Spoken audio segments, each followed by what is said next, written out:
to the whole city, from prehistory to the present, in as much as I can actually include in one single lecture, if you will.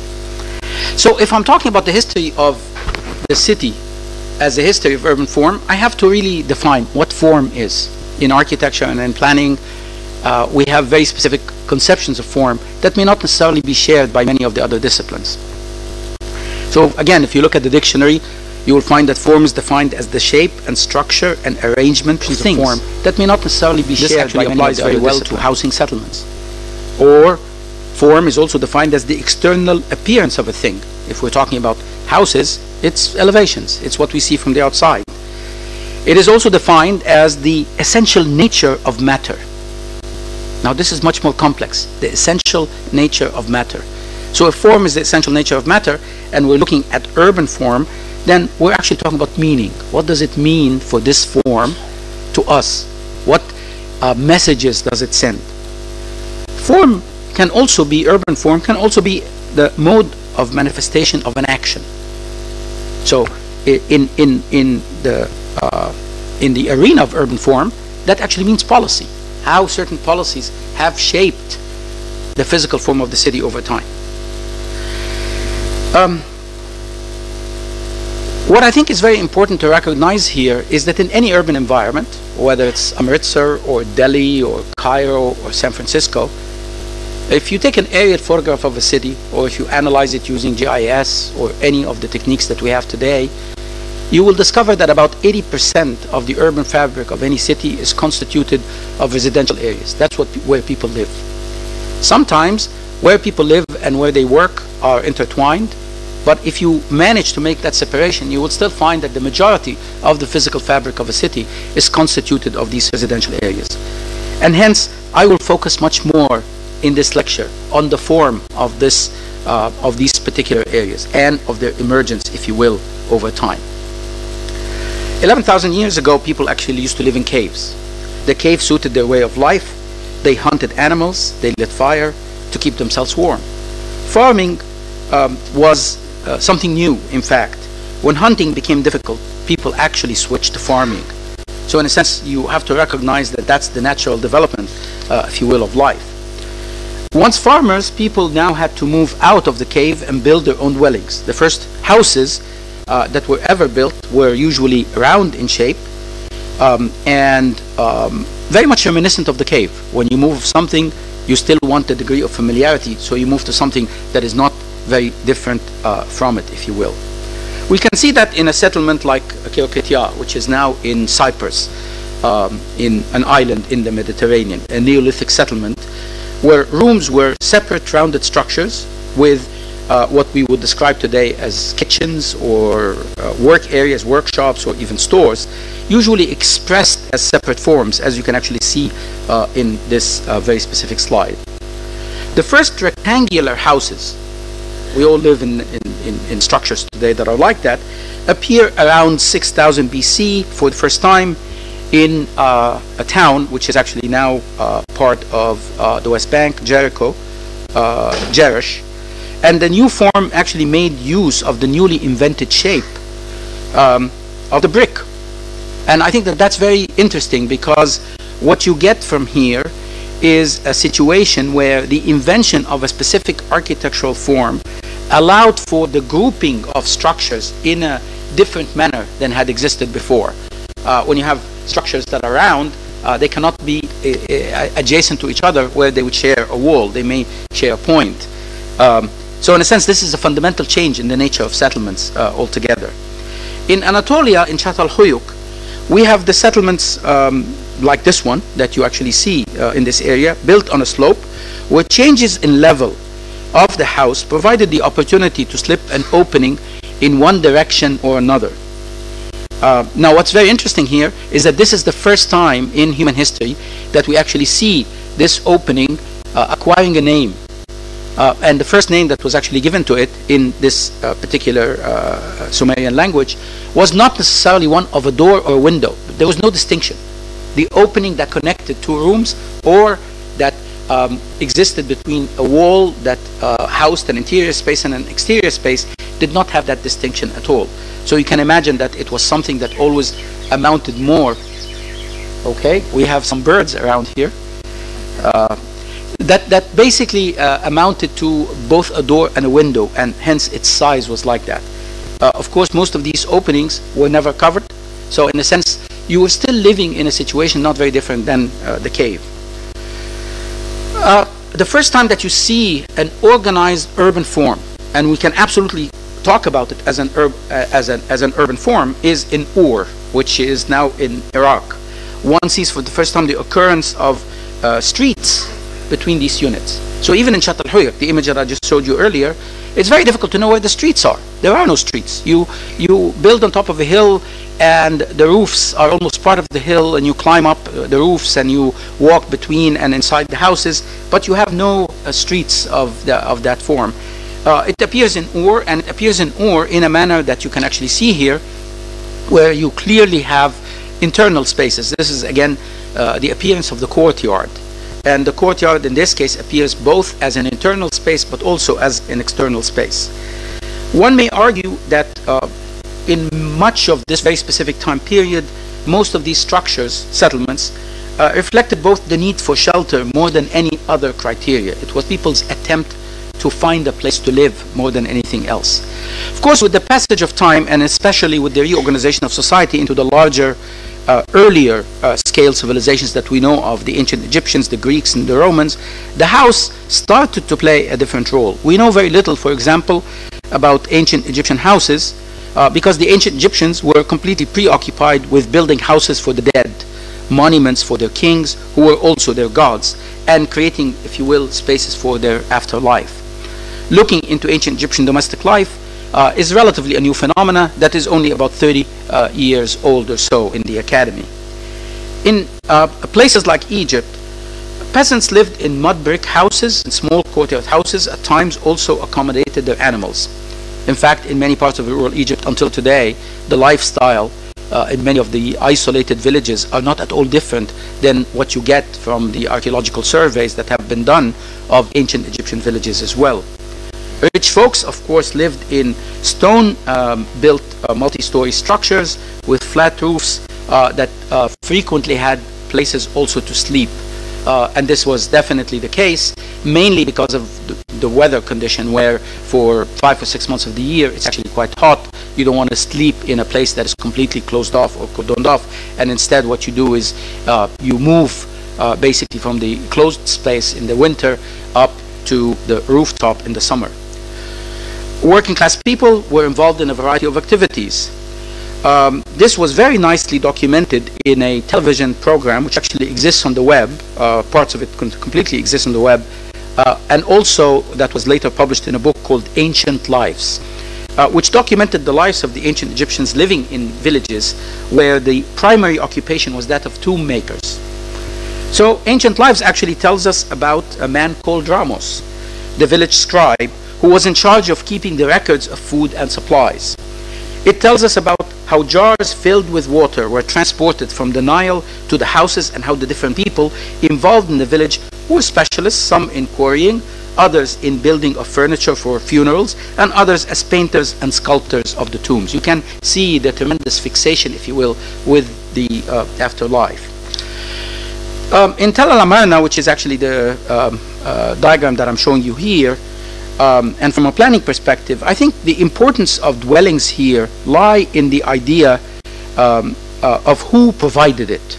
So, you know, who was involved? Why would you build it?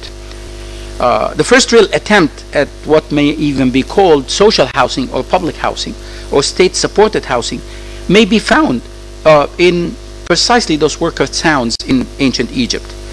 This is, as I just said, Tell el-Amarna, a compound that was built by the royal authorities to house the construction workers of temples and tombs. After Egypt came the Greeks, and the Greek courtyard house was often a product of the Greek planning system, a system that was based on the grid, and since the terrain in this case was very hilly, the imposition of the grid resulted in very interesting settlements, stepped settlements like, because again what you have is a grid that is put on a hill, and you get a tremendous variety. The city I come from in California, San Francisco, is exactly like that. It is a city where you have a very rigorous grid, but it's a grid that is completely unimaginable and not necessarily experienced as a grid because of the hill that exists on. The houses were without ostentation, again built around the courtyard, usually with a colonnade on one side. And variations, of course, existed from one city to another. But it's interesting to note here that all houses had relatively small sizes, reflecting a degree of equality that was actually made possible in Greek culture by the Greek attitudes towards democracy and justice. Remember, this is the time of Socrates and Aristotle. This is the time when, in a sense, the notion that everybody is created equal, everybody has a voice, and Greece, if you will, is what actually gave us a representative democracy. But then come the Romans. And when the Romans inherited the civilizations that came before them of the Mediterranean, both the ancient Egyptian, whom they occupied, as well as the Greeks, whom they also ruled, things changed. In addition to the thousands of houses that they actually built around the colonies, and it's very important to recognize and to remember that the Roman Empire was a colonial empire. It may have started from Little Rome, but it spread throughout the entire Mediterranean. When you think about it, we often refer to people who come from the Middle East and who come from Southern Europe, often talk about the Mediterranean as the lake. The origin of the term the lake actually comes from Roman culture. Why? Because everything around the Mediterranean, from Spain going all the way to France, going to Italy, going to what is today Lebanon, coming down to Egypt and continuing all the way until Morocco, all of that were the main Roman colonies. The Romans established little towns all over and built quite a lot of houses during that time. But unlike the Greeks, the Romans were completely fascinated with their wealth, and their houses, in a sense, reflected their wealth. Their houses were very much a representation of who they were as individuals. Poor people had very small houses, rich people had big houses. And we can actually start to see that, for example, in the kinds of atrium houses that were very well preserved in many parts of Italy today. We know that because a city called Pompeii in the western part of Italy today was actually preserved in its entirety with its own people, because Mount Vesuvius, a volcano, erupted. The lava from the volcano covered the entire town. Hundreds of years later, they managed to excavate these people. So if you ever visit Pompeii, you will actually find people completely in their entire body made into rocks in a horror situation, because they are being surrounded by this molten lava, which basically preserved them as rocks today. So if you ever visit, it's a very scary sight, but it's a very important sight in a sense to visit, because it allowed us as urban historians to have a glimpse of what life was like in a given moment in time, because it was preserved because of this natural catastrophe. Now, the Romans also introduced to us the apartment building. The notion of the apartment building first emerges in Rome itself. And it emerges with this structure called the insula, primarily housing for the working class. And in fact, this housing unit provided rooms for rent, usually with no bathroom, so it's a common bathroom that was actually shared, and common kitchen facilities. Very important to recognize this development. How is it that now you actually have a market? Now you need to live. What you do is you live in a place that is like a room. You don't necessarily have everything in your house. You need it from the outside, but someone is providing it for you.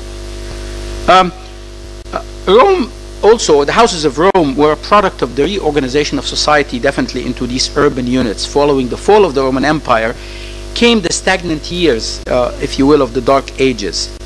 And Europeans during that time, European cities, dramatically changed. They lost quite a lot of population.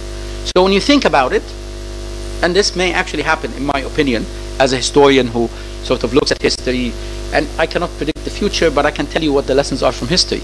And one of the lessons here is, how is it that you can get cities that have reached the level of 1 million population, and in the span of 200 years they are down to 30,000?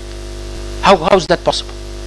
Well, it's possible because of a variety of man-made and natural disasters. It's possible because you get earthquakes. It's possible because you get wars. It's possible because people kill each other and the few people who are left have to, in a sense, survive with what existed. One of the things that happened under the Roman Empire is that the drive to colonize that ancient world, the Romans went about establishing what they actually called castras. These were small military camps designed to house the Romans and the residents of the larger Italian peninsula as they moved all around the Mediterranean. And of course, in the process of doing so, the Roman Empire engaged in a massive, what I would call, public housing project. They had to house all of these people in structures, and hence they built most of these. You're looking here at some examples. In fact, this is Timgad, which is currently in Algeria, one of these Roman settlements, relatively well preserved. We can actually see its plan in this case, made of two main streets, where in the middle you actually have the most important function being the Roman Forum. Most of these were gridded cities which had these main streets, as I just said. But one of the most important aspects of it here had to also do with the notion of the provision of services. Water was often provided by the Romans to the people of many of these colonies, as it was provided in Rome itself. And normally this took the place of a massive water fountain that is within walking distance for most of the neighborhoods. This is the place where you would actually go and get your water, but there was also a place where you would go and get your wheat, where the baker would be able to bake bread, so on and so forth. Unlike their predecessors, the Greeks, the Romans were not very concerned, I have to say, with the welfare of the common man. So even though they may have provided this specific form of housing, the initiative or the incentive behind it was simply to keep the peace. But where the Romans spent lavishly was on entertainment. And that was very important, because that was the mechanism by which you could almost get people's minds, if you will, of politics. This is the way that you could leave citizens live in very poor housing conditions, slum-like conditions, but then you can get a lion and a gladiator fight it off, in which the lion ultimately would eat the gladiator, and then the Romans would actually be quite happy with that, if you will. And of course, you can see that as the place which happened in Colosseums, so on and so forth. But as Rome actually grew in power and importance, desirable residential property became very scarce. To help the Romans expand, the Romans' expanding population, the Roman Senate actually passed a law almost 200 years or so before Christ, where individual units in multi-story structures could be built by a wealthy individual. This type of unit, in fact, was called the condominium. So the term condominium that we often use today actually goes back to the Romans. It's a Latin term. And in fact, what is very interesting also is that with the beginning of that very specific term, you had a situation which changed the relationship, if you will, between those who owned and those who rented. Its introduction, however, did not necessarily improve the living conditions of the Romans. So now I'm looking at this from the perspective of the great civilizations. But there were other people around the world during that time. In the history of city planning, we often don't really talk about them at all. We talk about the Greeks and the Egyptians and the Romans, and we forget that there were indigenous inhabitants in what is today the Americas, in Asia, in Africa. I am specifically here showing you an example of the Yamono people who are in Nouakchott. Nouakchott is today in Mauritania. Some folks argue that the idea that the form of settlement somehow represented indigenous communities died in the West with the Industrial Revolution. But before, in fact, we get into this, I think we need to also look at some of these other settlements in, the Third World, as well as what was happening in the Middle Ages in parts of Europe. One of the very important things to look about here is that those dwellings and settlements have always accommodated the largest share of the population around the world. In fact, according to one estimate, that of Paul Oliver, who wrote this beautiful book, Dwellings, back in 1989, I think, he had estimated back in 1989 that around 1.5 billion people by today's standards it would be possibly more, lived in those kinds of settlements in a variety of urban and rural settings. So if one were to talk about dwellings and settlements, we're actually talking about the mass of human habitation on Earth. Bernard Radowski, an architect, was the first to take interest in these kinds of settlements. In a somewhat romanticized exhibition that he did for the New York Museum of Modern Art, MoMA, which was later published as a book called Architecture Without Architects. Radowski set for himself the task, and I actually cite what he said here, cataloging the non-formal, non-pedigreed settlements that have always been shunned by scholars of the built environment, end quote. Radowski pointed to the fact that architects and planners only contribute a very meager share of the built environment, and that more than 80% of the environment is a product of non-professional work by ordinary individuals and communities over a long period of time. He tried to show what he called how is it that these untutored builders demonstrated an admirable talent of fitting their buildings into their natural surroundings instead of trying to conquer nature, which was basically the attitude that existed among modern architects of his time. And this is the 1960s and 1970s. You see, when houses are actually sort of placed, if you will, in a given setting, it's sometimes very difficult to recognize what they are. I am showing you the slide in particular. It comes from the same area, Nouakchott, which is in Mauritania, way out in West Africa, just south of Morocco, where the formal settlement ends. You can see the level of the formal settlement, and the informal settlement is next to it. You have many examples of that in India, so I'm not necessarily going to elaborate on that, but it was very important to almost figure out the fundamental differences in form that occur here. When you place these houses on a flat land, they can simply give a new topography. When you look at a slide like this, I don't know if you can figure out what it is. It may look like garbage, debris, just something that someone swept with some kind of a rug and put on the side. But in reality, these are actually very sophisticated structures that come from a village, a Dogon village in West Africa. Flat-roofed and straw-hutted houses mixed together. Those were the houses of the Dogon. The absence of any large buildings, vehicles, or even streets would suggest to us barbarian conditions had not actually extensive ethnographic research revealed a highly sophisticated culture, which happens to be very simply different from our own. One that does not necessarily abide by orthographic structures as much of what we have. What decides on the form of dwellings and settlements? And how do they acquire these specific forms? In fact, this is another example that I'm showing you to the right. This is Gerdaya, which comes from North Africa. In this case comes from Algeria, the country called Algeria today. And again, it's an amazing example because you can actually see that all of the streets are sort of spiral, with a few of them that are radial, and at the top of the community, and it's a community that's built on a hill, is the mosque. It's a structure that is extremely revealing in terms of what it really tells us about that. Amos Rappaport, in his very famous book called House Form and Culture, presented us the first classification of the different theories of settlement forms. Although he actually in the end argued to a great extent against many of them, it is still useful for you to at least be exposed to his model. One theory was what he called climatic determinism, or that house and settlement form was an environmental response to climatic conditions. There were ample examples of that to support his idea. One of them is the Badgir, or the wind scoop of Hyderabad. An excellent example that you can actually see here. And you can see how is it that an aerial view of the city immediately indicates how this very simple concept was responsible for giving the city its characteristic skyline. Of course, this now had disappeared, partly because of modernity, but that's partly what it looked like to a great extent.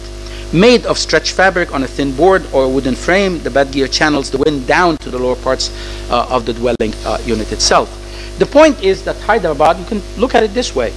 In a sense, it's as if you exist in a hot climate, and what you really need to do is to just put your hand up there to grab a bit of cold air to bring it down to the courtyard to make life in that house livable.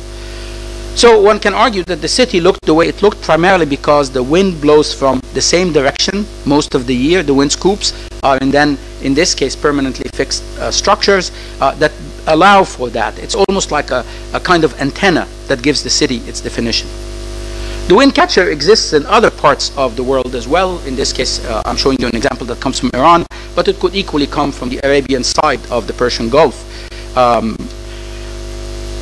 Or you can look at something like this. These are the pit houses, the troglodyte dwellings, which exist in many parts of China. Hot, dry weather constitutes one of these other examples of this climatic theory. This actually comes to you from Luoyang in China, where escape from the hot arid climate went underground.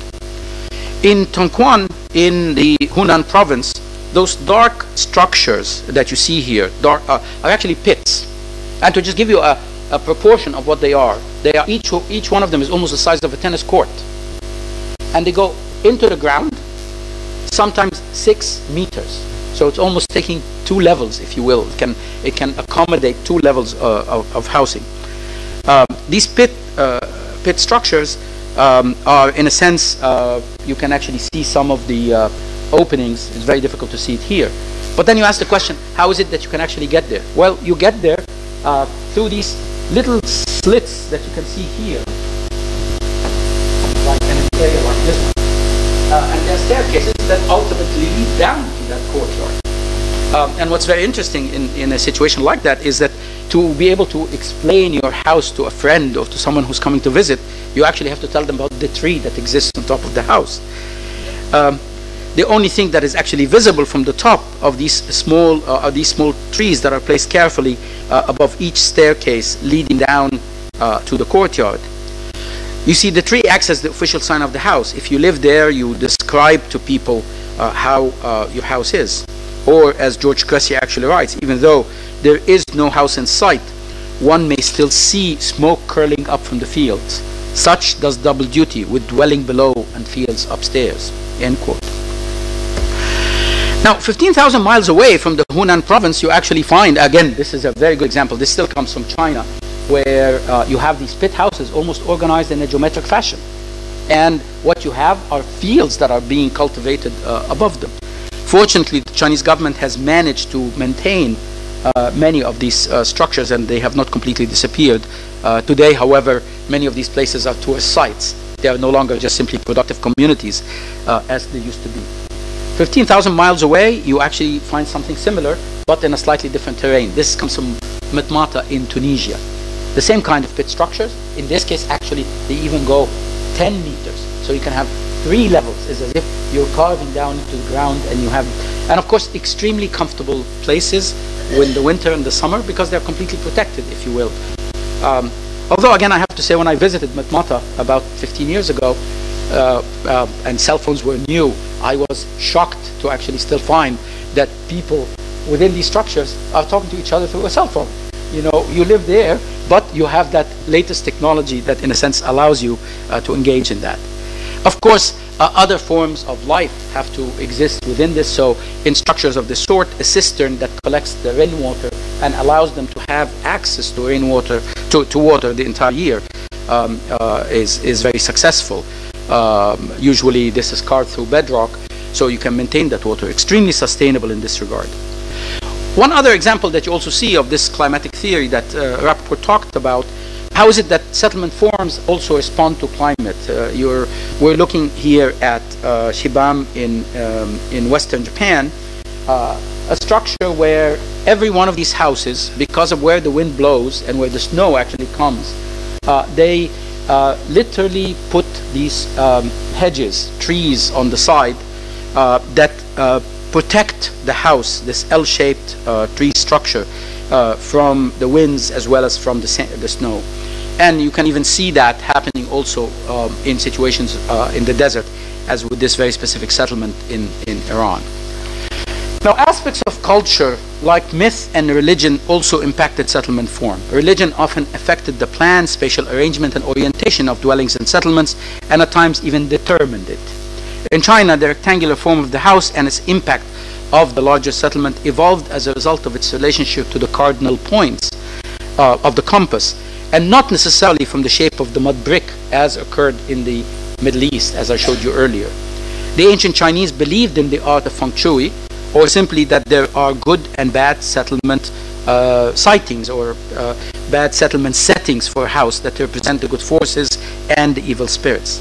The roof form depended on the juxtaposition of the building with those forces aside from its climatic suitability.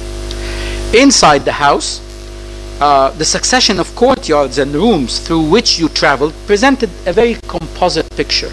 The Chinese organized space around him or her, piece by piece, in order to progressively, if you will, organize his land, his country, and his universe. The organization of the Chinese house was, in a sense, made from the outside in. So in a sense, there's this notion that there's a cardinal order that exists, and it has a religious connotation, and from that larger spiritual and religious belief, you organize the landscape, you organize the town, and you even organize the house itself. We actually see the opposite sequence in a very interesting way in the Japanese house, where the traditional house and hence the community were organized inside out. Its historical foundation actually lies in preferences that are traced to the Japanese concepts, if you will, towards the environment, which were what? Which were the light in natural materials and colors, pleasure in sparseness and simplicity, and the insistence on proximity to nature. The underlying principle which gave the Japanese house a national as well as an individual character in Japan is a pervasive sense of order. This order is made possible through the use of the tatami system, which basically is a unit of space that repeats itself. The traditional Chinese would actually sit on a mat on his or her knees and heels directly on the mat. The plan was based on the mat as a unit of measurement and organized in different way, and the size and shape of rooms are determined by the number of arrangements of each of those mats. This very specific grid then extends, if you will, to the outside landscape and the exterior. It ordered the Japanese spatial environment in a three-dimensional fashion. Japanese dwellings and settlements reflected the collectivity of a culture and the attitudes of society as a whole.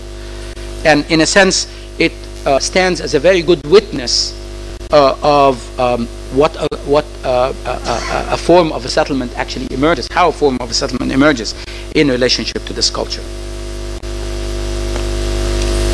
So let me now take you back to Europe and speak a bit about the Middle Ages, because we've been speaking about these other cultures which I insist on putting as part of the history of planning, which again, if you look at many of the books that deal with the history of planning, unfortunately, these examples that I talked about from China or the Middle East or Europe or Japan are ignored with a focus more on Europe. So to give Europe its fair share, in the Middle Ages, medieval inhabitants, after the collapse of the Roman Empire, totally lost their sense of security. They built houses as strongholds, not necessarily as dwellings, because that's the main concern. It's almost like going back to prehistory, where the focus is on security. There was, of course, no industry, no modern sense of the production that we have, and in a sense, a man or a woman's house was also his or her workshop or business. The form of houses and settlements in the Middle Ages in Europe was greatly influenced more by the need for security and self-defense than by anything else. In medieval Europe, the feudal system governed every single aspect of urban life. Common people farmed the land, and local landlords owned it. And this is very important for us. It's very important even for us in planning. Why? Because we often talk about landlords and tenants, and we forget the origin of the term. Landlords and tenants actually came principally from the fact that what you had is a lord who protected the people, who acted as protector, and then you had servants, people who served him, who were tenants, who in this case actually were the serfers. Terminology that has been transported from a social relation into a contractual relationship in the housing environment today. While the lords lived in the big castles, And you have examples of these mansions and manor houses and estates. The peasants or serfers usually lived in small villages, in story structures, small two-story structures that were built often by the lord in groups around the court for protective reasons. For the most part, the houses were small, were airless, were unheated. Seldom did a medieval family from the lower classes ever have its own room or space. Now, this is very important because it also is fundamentally about norms of privacy that we take for granted. So you would be surprised that when you look at the literature from the Middle Ages, that even something like the act of making love was a public act.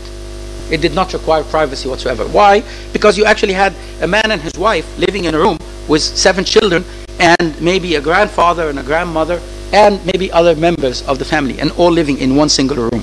A situation that unfortunately exists in many parts of the world, of the poor third world today. There are many theories about the form of the house in the Middle Ages, and I think it's sometimes very difficult to talk about this as if there is a single Middle Ages or a single medieval period. Because in a sense the Middle Ages from the 13th to the 16th century is also very different than the earlier parts of the Middle Ages, what is called the Dark Ages or the Middle Ages. This period actually saw the rise of the new merchant class that gained some independence, if you will, from the rigid hierarchies of the feudal system with the landed aristocracy. So when you look at it, in the Middle Ages, you actually had 3 groups that controlled the entire urbanism, controlled the city. You had the landed aristocracy, which owned quite a bit of land. You had the clergy, which owned the churches, but not just the churches, and the possessions of the churches, which was substantial during the Middle Ages. And then you finally had the merchant class, the merchants who actually emerged as fundamental to trade, so on and so forth. And in the end, you also had the peasant groups, most of which lived in rural areas and not necessarily in cities. Medieval cities enjoyed a certain degree of self-governance through representative town councils. They were still part of a larger feudal structure. The duality between this existing feudal power centers of the church and the aristocracy and the emergent middle class, as it was represented by the merchants, defined the basic structure of the European town.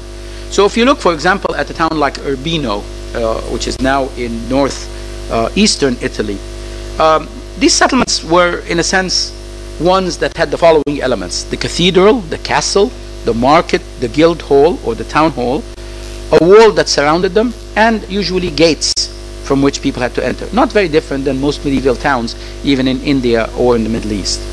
All of these elements were, however, physical manifestations of urban institutions. That's what matters. It's not simply to look at them as urban form, but to understand what each of these elements actually meant in terms of the structure of government, what they meant in terms of the structure of power. The castle and the cathedral were a representation of the old institutions of power and authority in the medieval city, the church and the aristocracy. The market square was now the formal response to that, of the growing power of the merchant community. The guild hall or the town hall, which emerged at the end of the medieval period and at the beginning of the Renaissance, represented this new economic and political institutions that derived power from the negotiations between the different groups of the city. The walls and the gates set for defense, so on and so forth. So if we were to look at these components, the 3 components, and I'm going to actually try to look at them in 3 locations: in Europe, in China, and in the Middle East. In this case, allowing me also to look at its manifestation in 3 different religions. We're looking at the political and economic and religious institutions. In the European city, activity was purely political, in that it involved a great deal of citizens' participation in the making of their own government. We're looking here at Venice. Venice is a very good example of that, and the Piazza San Marco. To a great extent, power remained in the hands of the church and the landed aristocracy, even with the developments of the latter Middle Ages. Political institutions shared space, but what you ended up with are spaces that were created or carved out of the old city, literally to accommodate the needs of religion. As a city, for example, As the city prospered and the merchants came to have more control, the institutions of government often moved out of the old castle square and into a new market square. So by the 14th and the 15th century, the major government functions were now split, usually in most European cities, between two squares. One had the merchant council, and the other one had sort of the town hall.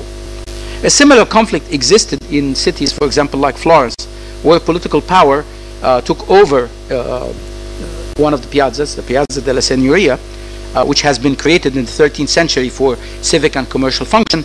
But as the town council was mainly constituted of merchants, they decided to have almost their own space in another part of town. And in a sense, if you ever visit one of these European cities, this is one of the most fascinating things. You go around, and if you know nothing about the town, you go around and you just find yourself in a big space. You find a big building in it. Then you walk around again and you find another big space, and you find another building in it. And just by the mere fact of doing so, you have understood the political structure of that town during the time that these structures were built. Because these squares were not created from nothing. It's not like they were created as a plan of a town. No, they were carved out. They bought the land from, or they evicted people, created the space, and then built the major structure on the space. So the space and the building attached to it tell you of the power of the institution that occupied this very specific location. And you can see that in many places. This is again San Marco, a very good example of the presence of the church on the space itself.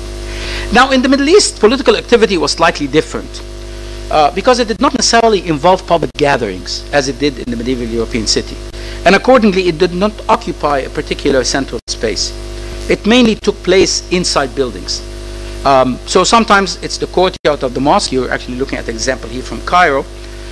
Or it was the principal sort of government palace, if you will, that allowed for these kinds of situations. You can see that in Granada as well in today's Spain, which was the capital of Andalusia for a while. Commercial activity in the Middle Eastern city was often conducted in front of mosques, and it found its way to the thoroughfares of the city, almost expanding out into the street, creating the traditional bazaar that exists even in some parts of India today, and not only in the cities that were built by the Mughals. It became the hub of socioeconomic interaction in the city. On it lay all of the important buildings, usually the important mosques, the schools, the bathhouses, so on and so forth. And in cities even that were Greek or Roman in origin, that were taken over by the Muslims, you actually even find that the former agora, which is the public space of the Greek city, or the former forum, which is the public space of the Roman city, is then appropriated and becomes the place of the mosque or the place of the public palace within the Islamic city. Again, I'm showing you here Gardaya. Remember, I showed you an earlier slide of it earlier in black and white. And to the left, you're actually seeing the mosque of Ibn Tulun in Cairo.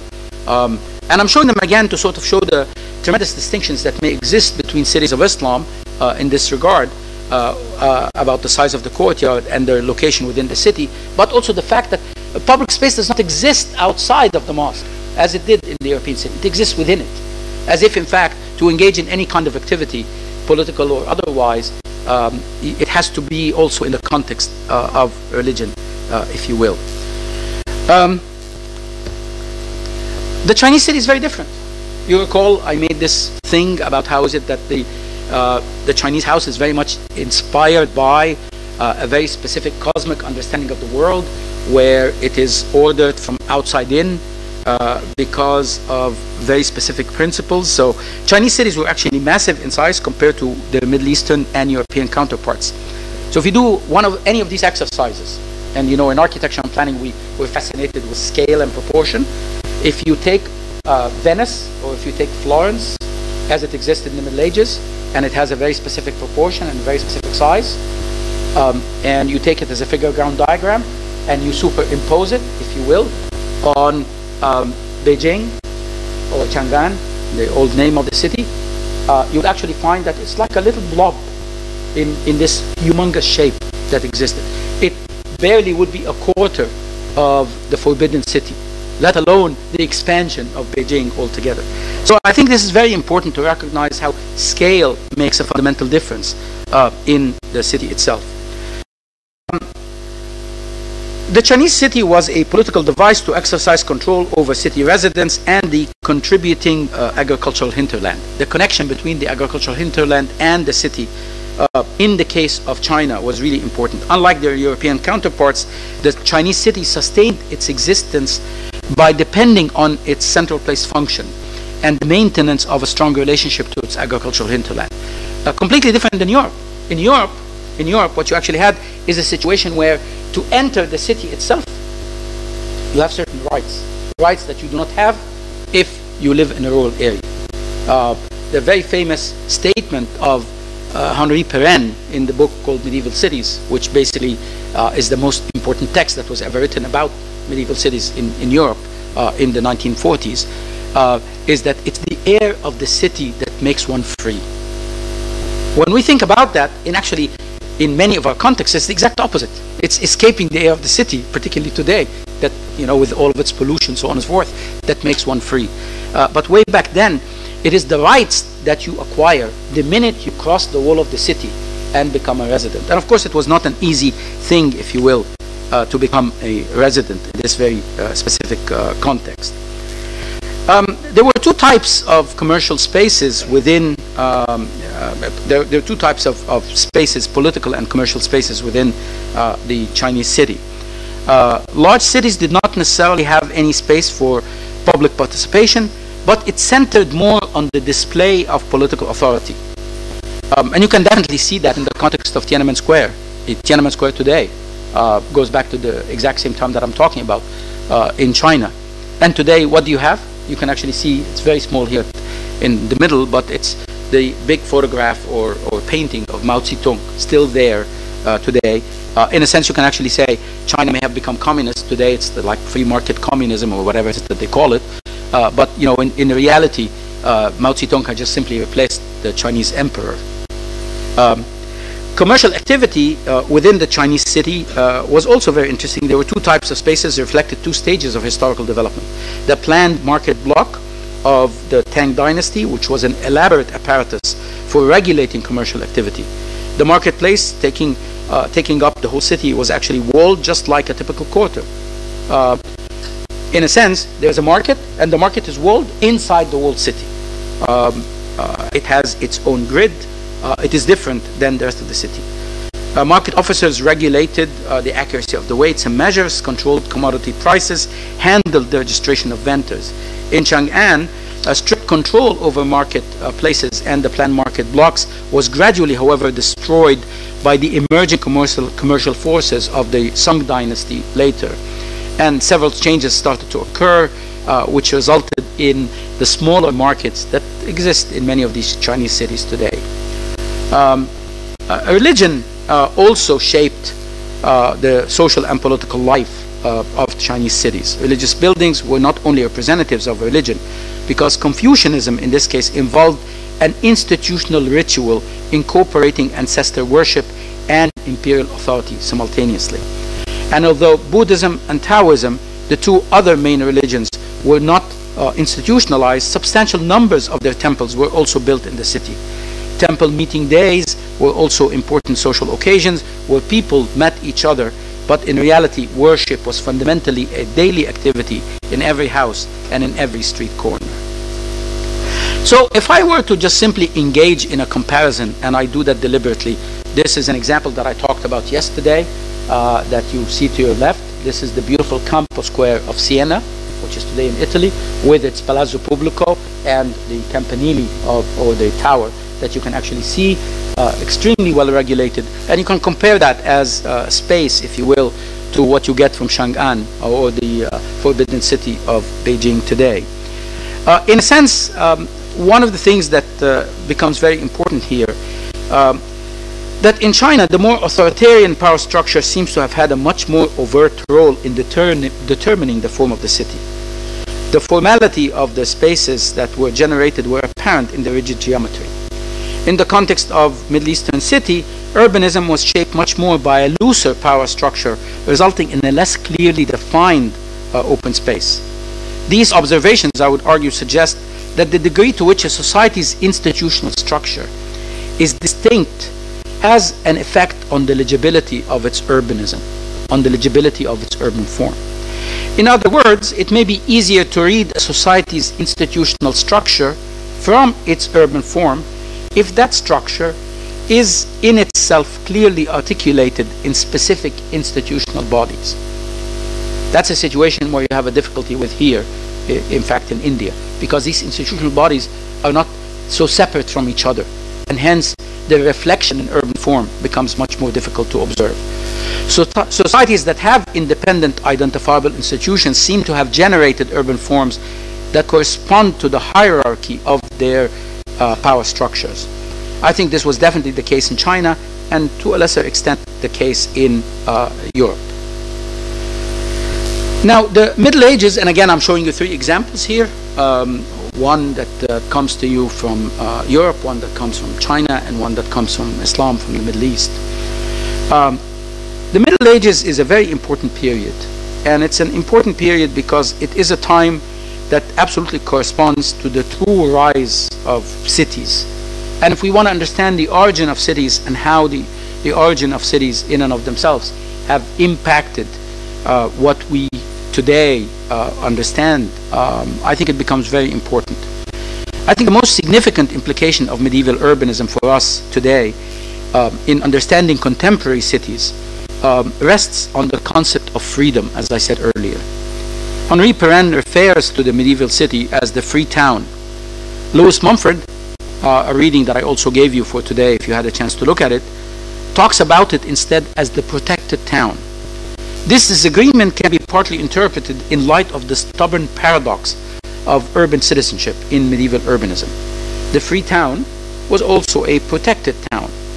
There was no concept of freedom. That was also not a concept of patronage and of defense. And this is very important. Today, in today's world, these two are often associated. When one wants to be free, one almost needs the patronage of a higher institution to give that person freedom, whether it's government or a particular religious belief or a particular institution or even a place of employment. And in this case, I think it is very important to understand that how the early city charters, particularly in Europe, guaranteed this kind of freedom. It was an enclave of freedom that was premised on the idea of freedom from, and in this case, freedom from serfdom, freedom from the confiscatory tolls and the other exactions that were often levied by the feudal bishops, by the church, or by the feudal lords. The urban middle class then becomes almost, if you will, in the town, similar to the clergy with power, similar to the nobility, also with power. And it is this very specific form in which one can argue that freedom was a monopoly, and it is the attempt to diffuse this monopoly that makes the medieval city today still very relevant to us. And this is actually my lecture for today. Sakshi, how do we want to continue? Are we going to be able to take questions now? Because we started at 11 and it's now 12. We were supposed to end at 11:30, correct? So, okay.